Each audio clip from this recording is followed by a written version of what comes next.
Vamos con la enseñanza de la palabra del Señor, que es uno de los motivos que nos llama cada domingo a la reunión.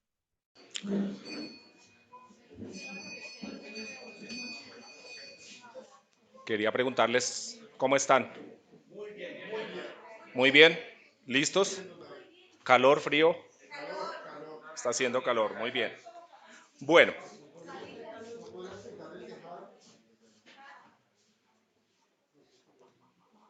no sé, puertas están abiertas, todos tienen Biblia, ¿alguien necesita Biblia?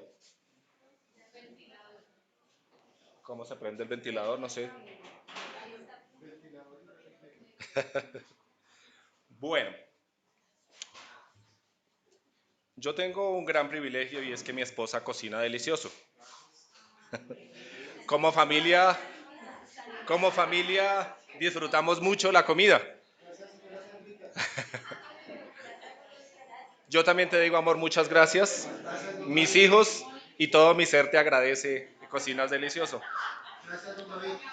Cuando llegamos a la casa y ella nos dice que ha hecho hamburguesas, todos la cara hace wow. O hizo lentejas, maravilloso. O hizo, no sé, verduras al wok. Uf, delicioso. No, no ha llegado ese momento, Carmencita, pero hay un plato, pero hay un plato que de pronto no es tan popular.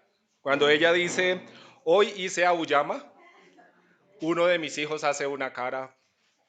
Él piensa que ya no va a volver a comer nunca más en su vida, que prefiere morir de hambre, que se va a vomitar, que mil cosas. Otro de mis hijos hace cara de se rasca la cabeza y bueno, yo no sé qué cara pongo yo, creo que mi cara es como de, bueno, pues no es mi plato favorito, pero sé que la auyama debe hacer bien para alguna parte de mi cuerpo, así que me la comeré.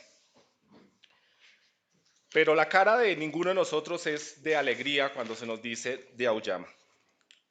El tema de hoy es un tema que provoca casi las mismas reacciones o a veces peores reacciones aún entre nosotros como creyentes.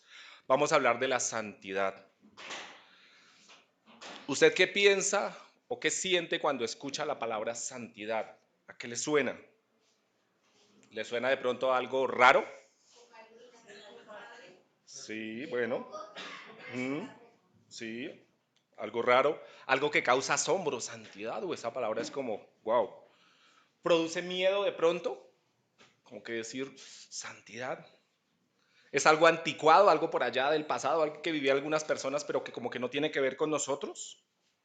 Es algo inalcanzable, o como que decir, bueno, pues es una meta bonita, pero es como por allá de lejos.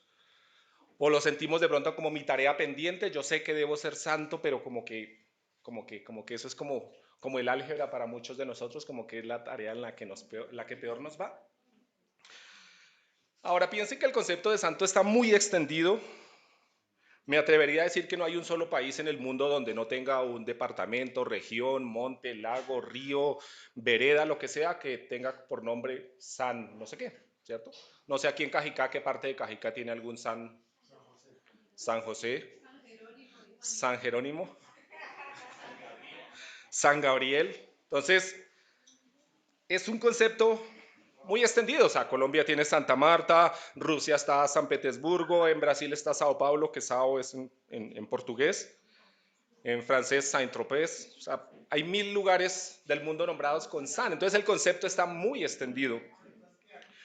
Y esos nombres de personas que le dan nombre a esos lugares, a esas regiones, hacen referencia a personas que han existido, a personas reales, ¿cierto? O sea, no conocemos, no sé por qué se llaman así, no sé quién les dio el título de santos, tal vez la Iglesia Católica, pero hace referencia a eso, pero para nosotros vuelvo y digo, es como algo extraño, algo ajeno a nosotros, no lo relacionamos, no pensamos en la santidad conmigo.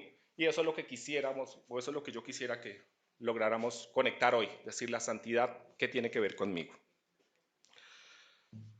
Algún tiempo atrás, tal vez el año pasado, cuando eh, supe que, o más bien, cuando sé que a veces tenemos enseñanzas que son tema libre, no que no se nos da un libro de la Biblia, no se nos da un tema definido, yo había pensado, creo que Dios colocó en mi corazón el enseñar acerca de la santidad, es un tema que tengo ahí.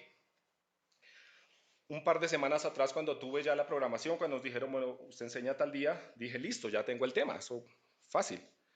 Pero vino a mi mente una pregunta, dice, ¿estoy viviendo esa santidad?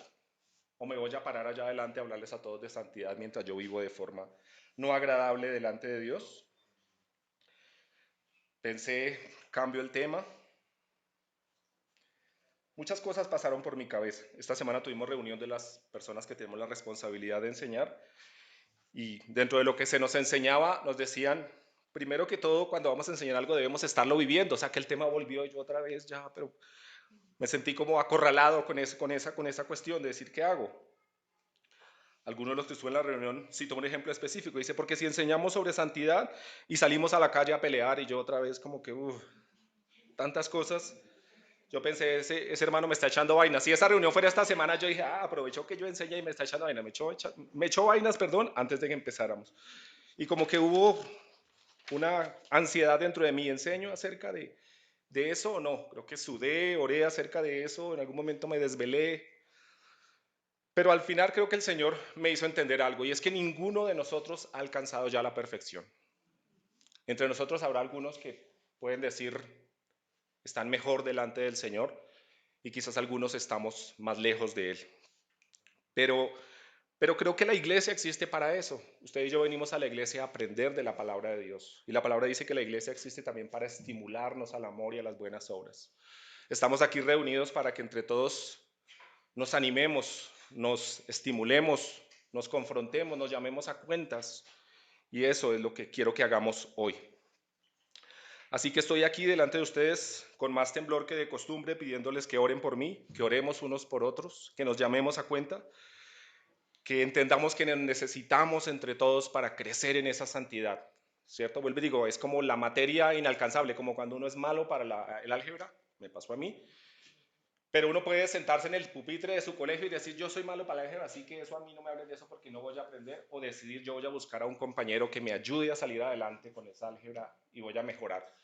Así pensemos en esto, no nos escondamos sabiendo que no estamos viviendo en la santidad que debemos vivir, sino busquémonos entre todos, ayudémonos para crecer en esa santidad. Recordemos lo que dice Hebreos 12:14, no lo vamos a leer, pero ese es el título ese es el versículo que le da título a mi mensaje. Sin santidad nadie verá a Dios. Está en Hebreos 12:14 si lo quiere anotar. Quiero que me acompañen a orar. Señor bueno, gracias porque estamos delante de ti, Señor. Hoy queremos aprender acerca de tu santidad y aunque nos cuesta, aunque no la entendemos, aunque quizás no la vivimos, Señor, venimos delante de ti para que tú nos convenzas, Señor, de que podemos hacerlo siempre mejor, Señor. Que debemos ser a la imagen de Cristo y que quizás estamos lejos de esa imagen, Señor. Pero ayúdanos a entender que has extendido tus medios de gracia para llevarnos a ser formados a la imagen de Cristo. Te necesitamos. Ayuda a aquel que no te conoce. Revélate a él, Señor, por medio de tu palabra. Ayuda a aquel que te conoce pero está lejos. Tráelo de vuelta, Señor. Ayuda al que está caminando firme, Señor. Dale nuevas fuerzas, Señor, y que nos ayude a los demás a avanzar, Señor. Te necesitamos. Declaramos que dependemos de ti. Nos declaramos pecadores, pero nos declaramos pecadores dependientes de ti, que eres el que puede transformarnos. En el nombre de Jesús. Amén. Ahora, ¿qué es la santidad? Bueno, perdón, dividí la enseñanza en dos partes, la santidad de Dios y luego vamos a hablar la santidad del creyente. ¿Qué es la santidad? La palabra santidad viene de una palabra en hebreo, que es uno de los idiomas originales en que fue escrita la Biblia, que significa cortar, separar, apartar. Cuando nos referimos a la santidad de Dios, nos estamos refiriendo a que Él está separado, está apartado, está absolutamente lejos de toda impureza moral. A eso se refiere la santidad de Dios. Pero también a que Dios es único, es distinto, es absolutamente puro. Nada es como Él. Él se mantiene por su propia naturaleza, Él no tiene pecado. Por definición, Dios no tiene pecado. Él está absolutamente lejos del pecado. Y quizás no conocemos nada igual. Por eso tal vez nos cuesta un poco entender el concepto de santidad, porque conocemos como seres humanos, pero como seres humanos todos somos pecadores y tal vez por eso mismo tendemos a justificarnos y decimos, pues yo sí soy pecador, pero pero en comparación con tal persona, entonces yo no soy tanto. Entonces, quizás el que asesinó a una persona dice, no, si se compara con Hitler, que es responsable de la muerte de algunos dicen 6 millones de personas, pues es un santo en comparación con él, ¿cierto? Así es fácil, si yo digo, yo me comparo con otra persona que es más mala, quizás a mi propio concepto que yo, pues yo salgo bien, como en el colegio, ¿cierto? Si yo me sacaba un 6, pero los demás se sacaban 4, yo era el mejor de la clase, ¿cierto? Así hacemos quizás con la santidad, hacemos una comparación así, pero no pensemos o debemos cambiar ese concepto, no nos comparemos con lo más malo, comparémonos con lo perfecto, comparémonos con Cristo. Y ahí sí tendremos motivos de que jactarnos o de que avergonzarnos en ese caso. Quiero que vayamos a la Biblia. Les voy a leer de Nueva Traducción Viviente. Si usted quiere seguirme, de pronto a veces me pasa que cuando uno lee en otra versión diferente uno tiende a perderse. Si quiere acompañarme a ello, quiere escuchar la lectura, es Isaías capítulo 6, versículos del 1 hasta el 4.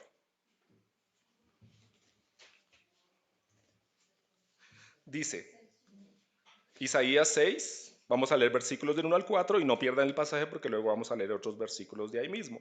Versículo 1. El año en que murió el rey Usías, vi al Señor sentado en un majestuoso trono, y el borde de su manto llenaba el templo. Lo asistían poderosos serafines, cada uno tenía 6 alas. Con 2 alas se cubrían el rostro, con 2 se cubrían los pies y con 2 volaban. Se decían unos a otros, Santo, Santo, Santo es el Señor de los ejércitos celestiales. Toda la tierra está llena de su gloria. Sus voces sacudían el templo hasta los cimientos y todo el edificio estaba lleno de humo. Este pasaje nos narra que el profeta Isaías tuvo una visión. Ahora no confundamos la visión con un sueño, como que fue que se acostó a dormir y tuvo un sueño por allá. No, una visión.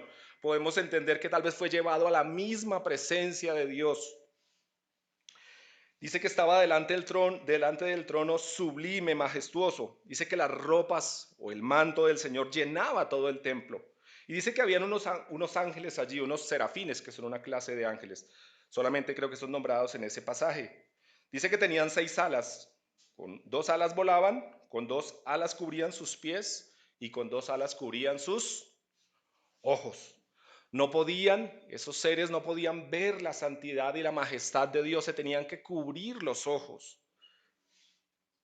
Ahora, pensemos en algo, los ángeles no son pecadores, como usted y como yo, que somos pecadores. Mas, sin embargo, ellos no se atrevían a mirar al Señor. Imaginen la majestad de Dios.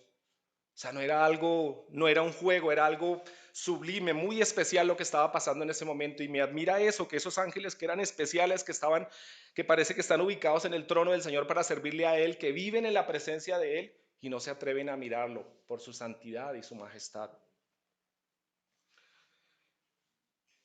En Éxodo 33, 18 al 23, también quiero que lo leamos. Y ahora volvemos a Isaías, no lo pierdan. Éxodo 33. Vamos a mirar otro pasaje donde el Señor se le aparece. Aquí es a Moisés.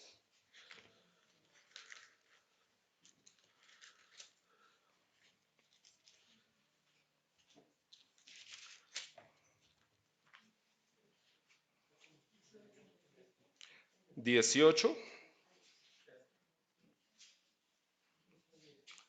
dice, Éxodo 33, 18. Si alguien no ha llegado, me avisa, por favor, y espero. ¿La mitad más uno o la mitad menos uno? Porque aquí vamos por mayorías. No, mentira. Listo. Éxodo 33, 18.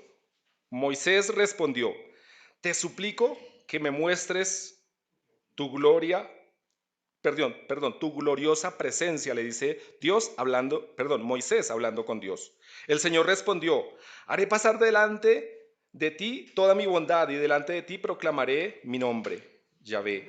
Pues tendré misericordia de quien yo quiera y mostraré compasión con quien yo quiera.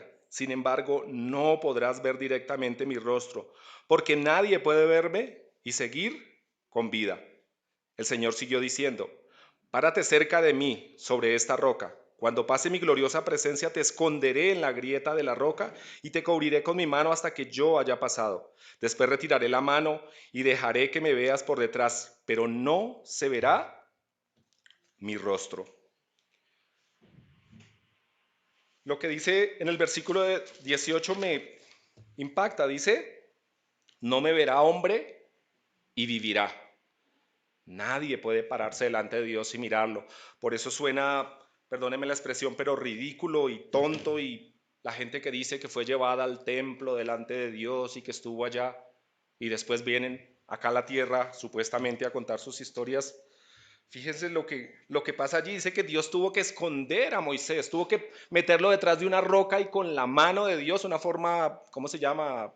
Poética de decirlo, cubrirlo para que él no pudiera verlo, porque si lo hubiera visto, dice que hubiera muerto, muerto. Una vez más pensemos en eso. Nosotros, seres humanos con pecado, no podemos pararnos en la presencia del Señor así porque sí, ¿cierto? No podríamos. La gloria de Dios, su santidad, nos fulminaría inmediatamente si nos paráramos delante de Dios, si nos encontráramos cara a cara con Él. Así, en el estado en el que estamos, seríamos destruidos, seríamos fulminados, desapareceríamos inmediatamente. En el versículo 22 del pasaje que acabamos de leer dice que Dios mismo cubrió o escondió a Moisés mientras su gloria pasaba. Y fíjese que cada vez que la Biblia registra una teofanía, o sea, una aparición de Dios en medio de la tierra delante de los hombres, estas teofanías están siempre rodeadas, o son eventos que están rodeados de rayos, de truenos, temblores, su luz inaccesible aparece, resplandeciente se pone el lugar. ¿Y qué hacen los seres humanos que están allí? Casi siempre caen de rodillas delante de Dios. Casi siempre entienden que están delante de la presencia del Señor. Otra aparición, segunda de Crónicas 7, del 1 al 3. Segundo libro de Crónicas. Segundo libro de Crónicas, espero también. Segundo libro de Crónicas 7, versículo 1.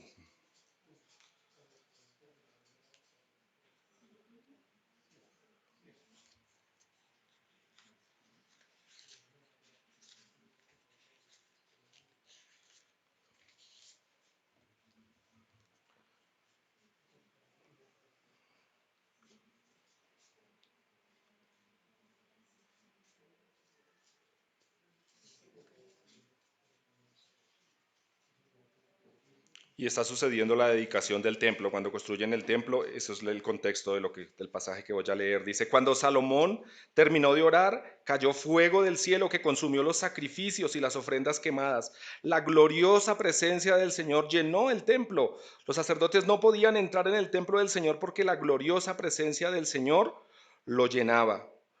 Cuando todos los israelitas vieron que el fuego descendía y que la gloriosa presencia del Señor llenaba el templo, cayeron postrados, rostro en tierra, y adoraron y alabaron al Señor diciendo, Él es bueno, su fiel amor perdura para siempre. Una vez más, miren, cada vez que la gloriosa presencia de Dios, su santidad se hace evidente en medio de los seres humanos, todos caen postrados delante de Dios. Moisés tuvo otros encuentros con Dios. Ezequiel, recuerdan el encuentro de Saulo de Tarso que pasó a llamarse Pablo también delante del Señor. Siempre que el Señor se aparece, hay un evento muy especial que muestra una luz impenetrable. Isaías, volviendo al pasaje de Isaías, ya vamos a volver allá, pero Isaías nos dice que los serafines solo atinaban a decir, Santo, Santo, Santo es el Señor de los ejércitos. Toda la tierra está llena de su gloria. Santiago decía algo esta mañana, cuando la Biblia nos repite un concepto varias veces, se está buscando algo. Quizás en estos, o sea, en el idioma original, en el hebreo, no hay una palabra como nosotros que decimos que algo es bueno, y si algo es muy bueno, ¿cómo le decimos? Buenísimo, ¿cierto? O algo es grande, le decimos grandísimo, ¿cierto? Pero en el hebreo no existe un aumentativo o un superlativo para eso. Entonces, lo que ellos usaban era repetir muchas veces un concepto. Aquí lo repite 3 veces. Santo es el Señor de los ejércitos. Eso decían los serafines, que son seres sin pecado. Fíjese que la Biblia en ninguna parte nos dice que Dios es bueno, bueno, bueno, bondadoso, bondadoso, bondadoso. No nos dice que es misericordioso, misericordioso, pero sí nos dice que es santo, santo, santo. Y con eso nos está diciendo, está tratando de exaltar a lo sumo la santidad de Dios. ¿Y cómo reaccionó Isaías ante semejante visión? Vamos al pasaje de Isaías 6 nuevamente.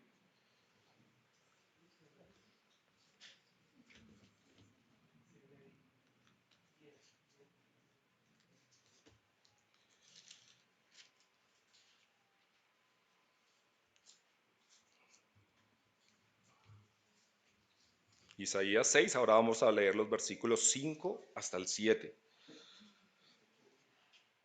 Y ahora aquí en el 5 habla Isaías, dice, entonces dije, todo se ha acabado para mí, estoy condenado porque soy un pecador. Tengo labios impuros y vivo en medio de un pueblo de labios impuros. Sin embargo, he visto al Rey, el Señor de los ejércitos celestiales. Entonces uno de los serafines voló hacia mí con un carbón encendido que había tomado del altar con unas tenazas. Con él tocó mis labios y dijo, ¿ves? Este carbón te ha tocado los labios. Ahora tu culpa ha sido quitada y tus pecados perdonados. Isaías dice, o sea, Isaías, imaginemos la escena, Isaías sufre de un terror momentáneo cuando tiene esa visión delante de Dios. Dice, estoy muerto, dice en Reina Valera, estoy acabado, dice en esta versión, estoy muerto. Soy un pecador y vivo rodeado de pecadores. O sea, está reconociendo su absoluta miserableza, pero ha visto a Dios. Dice que un serafín con un carbón encendido le purifica. Era necesario quitar el pecado de Isaías en ese momento porque si no iba a ser fulminado en la presencia del Señor. Fíjese que ante las apariciones de Dios, todos los seres que están allí, los seres humanos que están implicados en el evento, se sienten siempre abrumados, siempre se sienten avergonzados, siempre reconocen su pecado delante de Dios. Quedan allí petrificados delante de Dios. Aquí entonces nace una pregunta. Si Dios es santo y si no podemos estar en su presencia, ¿cómo llegaremos entonces al cielo? ¿Cómo llegaremos un día ante su presencia? Esa es nuestra esperanza, los que hemos creído en Él, ¿verdad? Tenemos esa esperanza. Y creo que entonces aquí vamos a llegar a la parte B de nuestro sermón, que se llama la santidad del creyente. Pensemos en algo. Muchas cartas del Nuevo Testamento empiezan diciendo, carta que escribió Pablo a los santos que están en la iglesia de o a los santos de tal lugar, o se despide o saluda a veces con el concepto de santos. Pensemos, por ejemplo, la carta a los Corintios. Corintios es una iglesia que tenía muchísimos problemas. Había inmoralidad sexual, había peleas entre ellos, había celos, tenía muchos problemas. Pero sin embargo, Pablo les escribe a los santos que están en esa iglesia. Y aquí podemos entender entonces que Dios, o la Biblia cuando habla de la santidad del creyente, se refiere como en dos aspectos. Por un lado se llama la santidad posicional, la han definido los teólogos. La Biblia dice que todos hemos pecado. La Biblia dice que no hay un ser humano, aparte de Jesús, que haya vivido sin pecado. Eso dice Romanos 3:23, por ejemplo. Pero Dios, también la Biblia nos dice que Dios se encarnó en Cristo y vino y pagó. Su pago fue suficiente para quitar nuestra culpa, nuestro pecado, tomó nuestro lugar. Pensemos como en una deuda impagable, pensemos que uno debe, no sé de cifras, pero pensemos que debe tanto dinero que aunque trabaje el resto de su vida en el mejor trabajo del mundo y ahorre todo el dinero, no la va a poder pagar, ¿cierto? Así quizás es nuestra posición o ilustra un poquito lo que sería nuestra posición frente al pecado.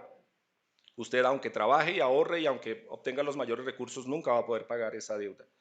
Pero Dios, por su gracia, por su misericordia, decidió darle un cheque al Señor Jesús para que pagara por usted.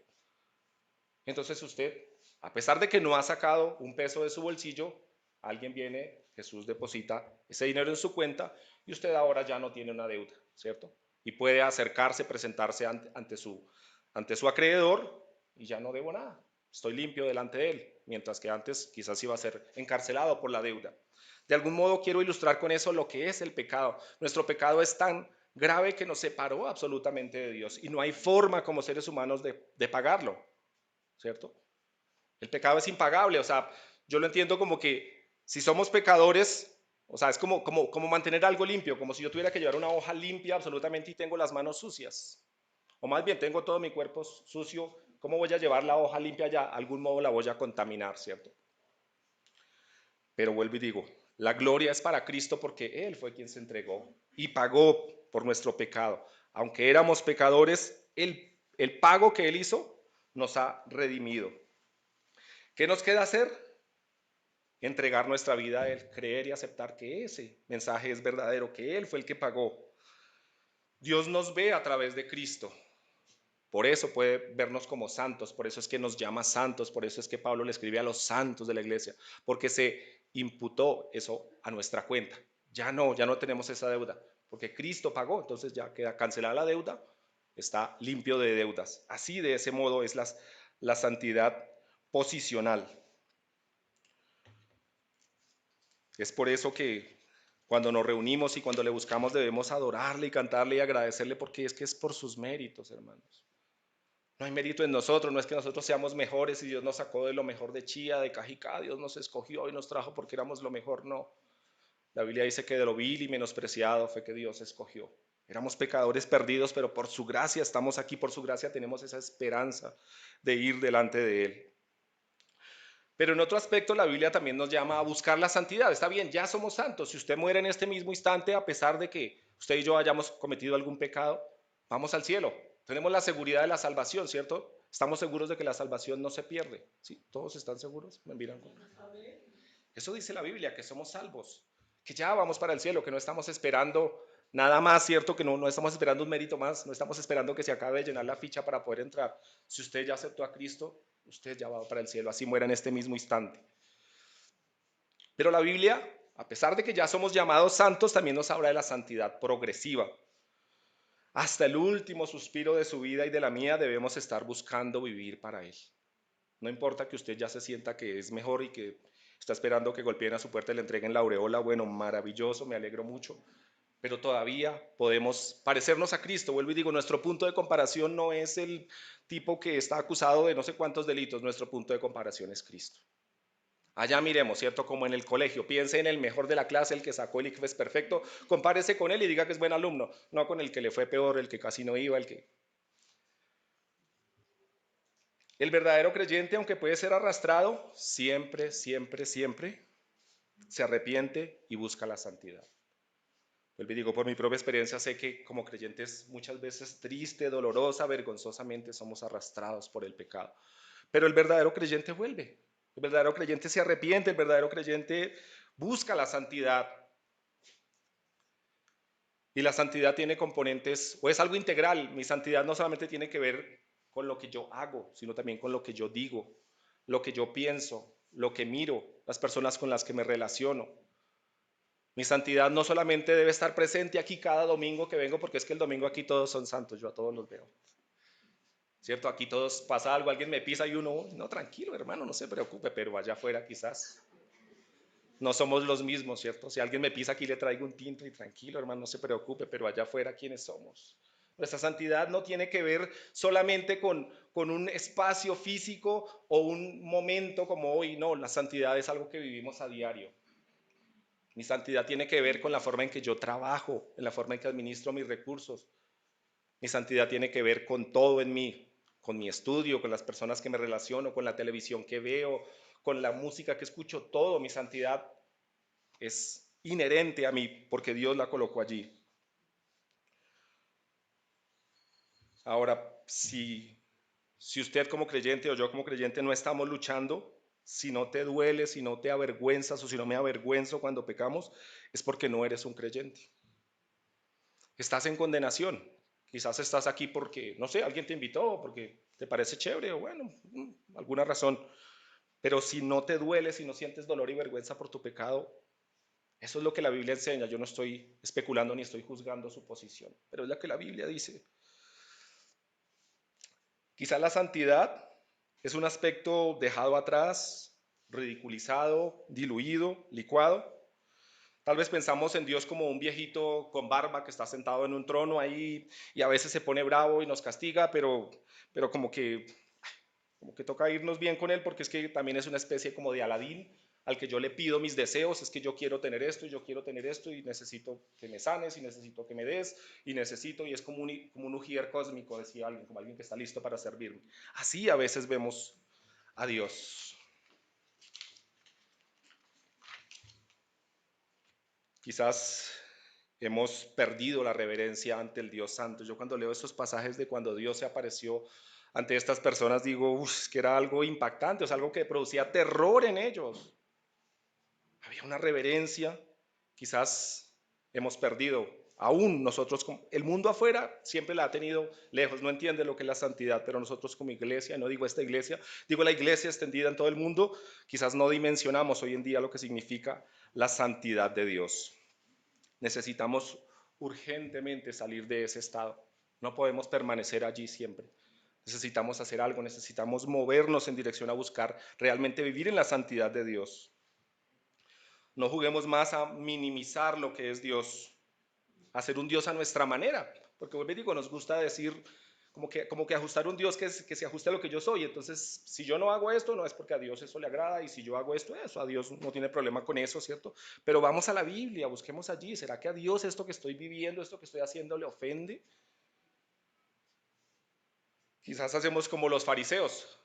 Algo que Jesús criticaba a los fariseos era porque ellos cogieron los mandamientos que Dios les había dado a ellos, la ley del Antiguo Testamento, y lo ajustaron a su manera. Entonces, hacían unas cosas y decían, no, no, no, es que la ley dice esto, y no hacían otras que sí tenían que hacer, y no, no, no, pero es que ahí sí la ley es esto. La interpretaron a su manera. Nosotros no vivimos bajo la ley absoluta del Antiguo Testamento, pero sí tenemos muchos mandamientos y muchas ordenanzas que cumplir. No hagamos lo mismo que ellos, porque como les decía Jesús a ellos, hipócritas, sepulcros blanqueados. Y usted y yo podemos llegar a hacer lo mismo, sepulcros blanqueados, personas que aparentamos que andamos por la calle con una Biblia debajo del brazo, que decimos yo voy para la iglesia, que tenemos en el carro algún mensaje bíblico, que tenemos un cuadro bíblico y por eso creemos que somos verdaderos creyentes. Pero fíjese que eso mismo hacían los fariseos, aparentaban, se vestían con las vestimentas que supuestamente tenían que tener y eran muy celosos de muchas cosas, pero estaban lejos de Dios. Yo quiero que nos miremos como creyentes si estamos así también, si solamente nuestro cristianismo es una apariencia, si solamente estamos jugando a la iglesia cada domingo.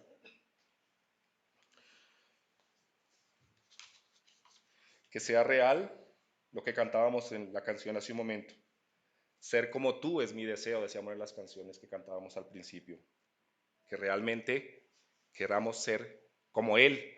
La Biblia dice, sean santos porque yo soy santo. Él nos llama a ser santos y nos da su ejemplo de santidad. Ya para cerrar, alguna vez alguien enseñando acerca de eso de la santidad hizo una ilustración que me llamó mucho la atención. No sé si todos lo pueden ver ahí. Esta persona dibujó un círculo así y decía, aquí está Dios en el centro, esto representa sus mandamientos. Nosotros podemos decidir aquí vivir cerca a Él, pero nuestra tendencia es vivir acá, a los bordes, en el borde de su mandamiento. Buscamos vivir como que haciendo esto. Yo creo que esto no le molesta a Dios. Yo creo que eso para Él no es ofensivo. Vivimos en el borde.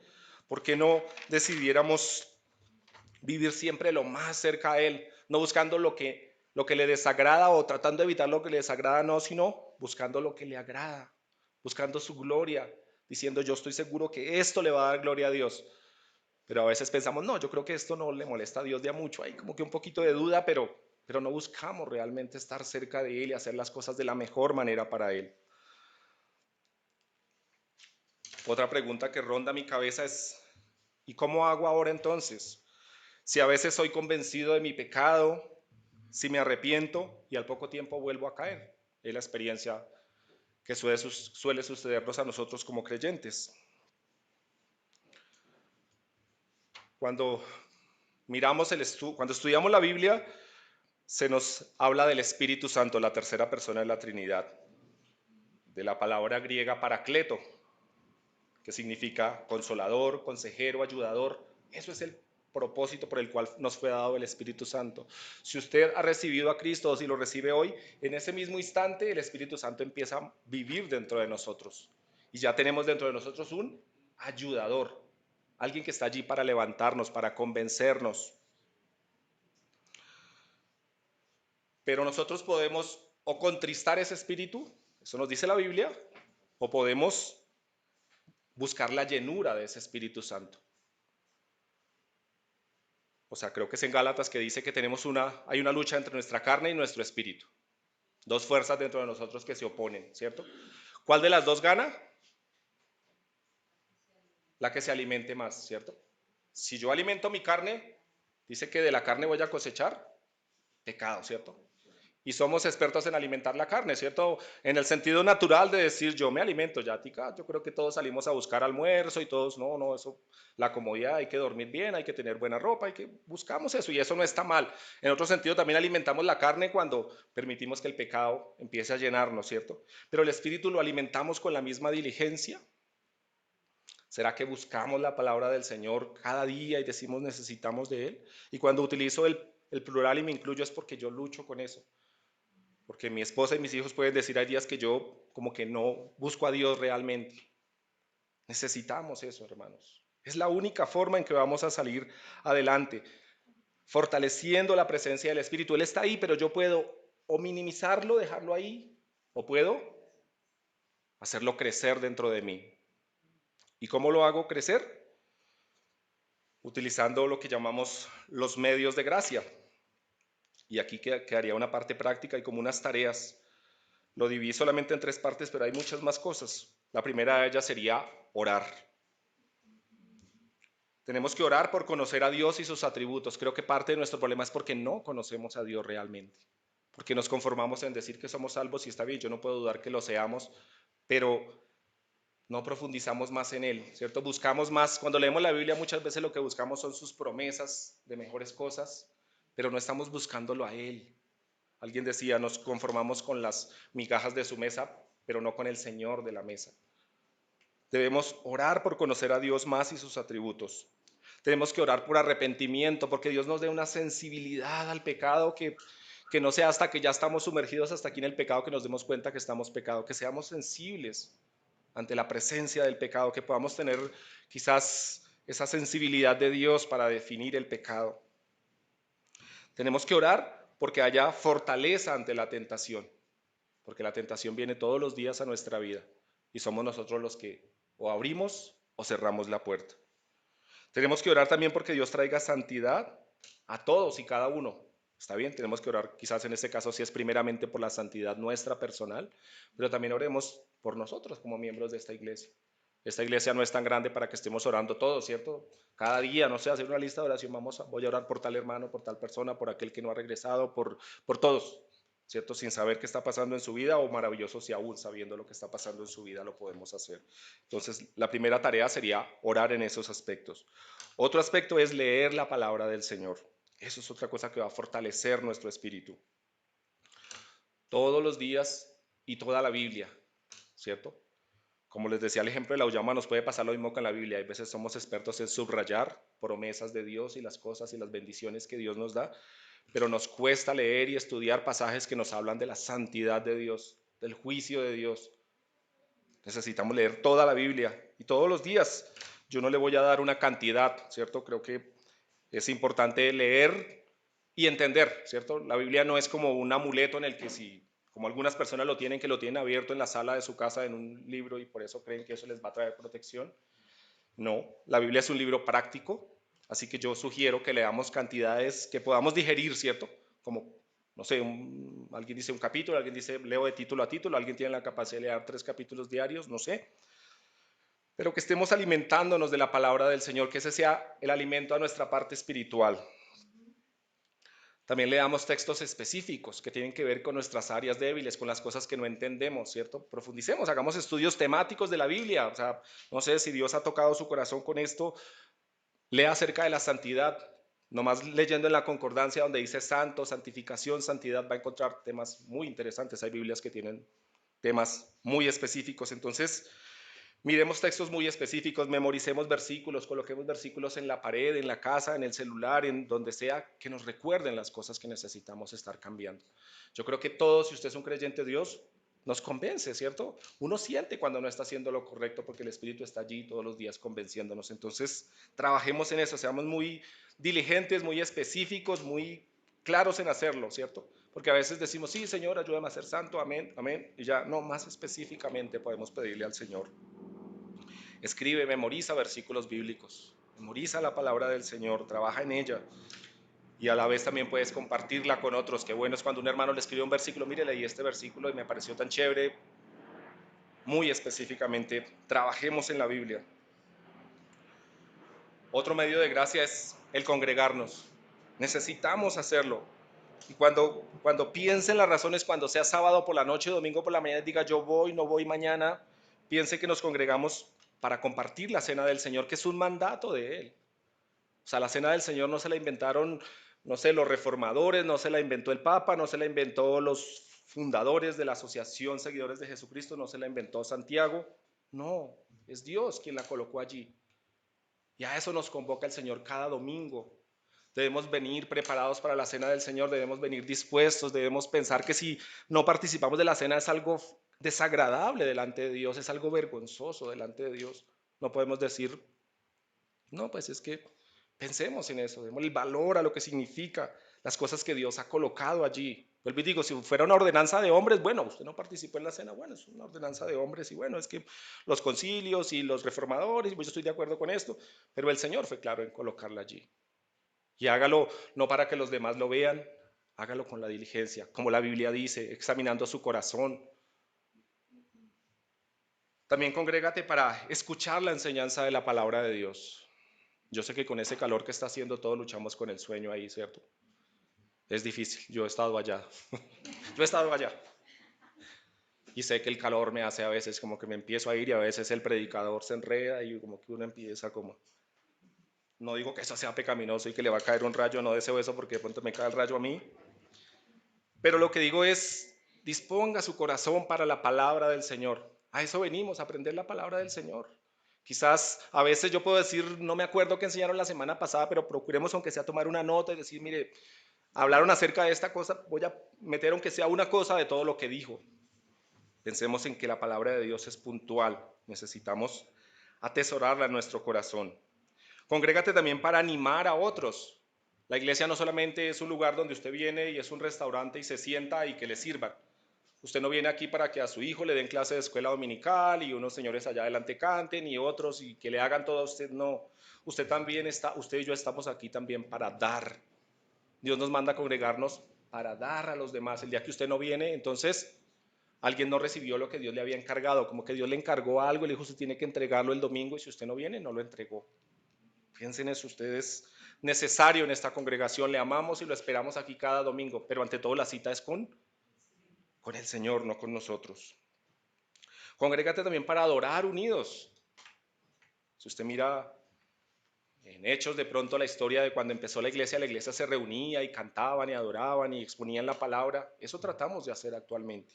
Y para eso estamos. Debemos adorar unidos. Está bien que usted en su casa adora, canta, pone música, lee, ora, pero la congregación, el reunirnos a hacerlo, es un deber también. No es algo que podemos, lo hago porque quiero o no quiero. No, la Biblia dice que debemos hacerlo. También congrégate para amonestarnos, amonestar a otros, amonestarnos mutuamente. Estamos aquí para estar pendientes de lo que está pasando. No sienta que es que lo están juzgando. A veces somos sensibles, ¿cierto? Si alguien me dice, hermano, estamos como preocupados, no te hemos visto, no está... No, no, no, no me juzguen. Ustedes no saben qué estoy haciendo, cómo estoy viviendo, usted no sabe lo que yo estoy haciendo. Pues está bien, no sabemos, pero queremos saber qué está pasando. Necesitas algo, podemos ayudar, no tienes recursos económicos, tienes problemas, estamos para eso. Quizás ese amonestarnos no nos gusta, ¿cierto?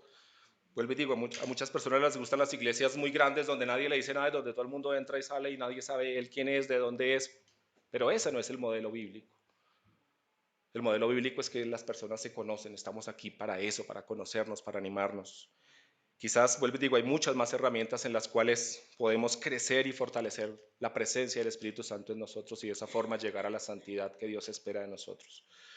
Pero yo le pido y les pido, llámenme a cuentas también a mí. O sea, que esta enseñanza no se quede aquí, no se quede decir, fue buena, pero de aquí a 6 meses estemos viviendo igual, que hayan cambios en nuestra vida. Quizás yo pienso que que el pecado, que la falta de santidad es la que tiene a la iglesia en todo el mundo caída, ¿cierto? O sea, la iglesia necesita ser una iglesia santa, una iglesia que se parezca a Cristo, que sea. Dice que somos llamados a ser la imagen de Cristo. Ese es nuestro modelo. Entonces, cuando usted ya pueda tachar todas las asignaturas de su vida o cuando yo ya las pueda calificar y decir, aquí ya soy igual a Cristo, aquí ya, entonces listo, ya no se congregue más, ya no lea más y ya no ore más. Pero si le falta alguna, por favor, lo esperamos aquí el próximo domingo. Acompáñeme a orar, por favor. Señor, tu palabra es clara en hablarnos acerca de la santidad tuya, Señor. Quizás no la entendemos plenamente, estamos limitados como seres humanos, pero ayúdanos a que eso no se nos vuelva una excusa para vivir de manera deshonesta delante de ti. Tú conoces mi propia vida, Señor, tú sabes que necesito tanto y tanto, que mi vida necesita ser transformada, Señor, que estoy lejos de ser la imagen de Cristo. Y a la vez conoces la vida de todos los que estamos aquí, Señor. Tú sabes de aquel que no te conoce, Señor. Yo te pido que tú le convenzas que necesita entregar su vida a ti, Señor, que necesita recibir la salvación que solamente está en Cristo. Sin esa salvación, esta persona está condenada, va directamente al infierno. Pero por tu gracia, Señor, quieres salvarle. Le has traído con el propósito de salvarle, Señor. Te pido que tú le convenzas, Señor. Oro por aquellos que te conocemos, Señor, que realmente hemos entregado nuestras vidas a ti. Pero te pido que nos ayudes nuevamente a consagrarnos para ti. Quizás necesitamos vivir vidas santas. Ayúdanos a ver a Cristo, la imagen santa y perfecta tuya, Señor. No solamente nos salvó, sino también nos dio un ejemplo de vida. Necesitamos ese ejemplo, Señor. Ayúdanos porque estamos lejos, Señor, pero ayúdanos a no desanimarnos por estar lejos, sino más bien desear estar cerca. Te necesitamos, Señor, declaramos que dependemos de ti, declaramos que necesitamos buscar esos medios de gracia, que necesitamos orar para que nos saques de esa lentitud, de ese letargo, de ese adormecimiento que estamos pasando, Señor. Necesitamos leer tu palabra, Señor, con diligencia, buscándote, Señor, no buscando solamente tus promesas, sino buscando quién eres tú y lo que has hecho por nosotros. Ayúdanos también a buscar el congregarnos diligentemente, Señor. Ayúdanos a buscar todas las oportunidades que tenemos como iglesia de reunirnos para estudiar tu palabra, para eh, orar juntos, Señor, para animarnos. Ayúdanos, Señor, a entender lo que significa la iglesia, Señor. No es un invento nuestro, es tu plan, tu propósito, Señor. Oro porque obres en nuestra vida, Señor. No nos dejes continuar de la misma manera. Lo pedimos en el nombre del Señor Jesús, nuestro Salvador. Amén.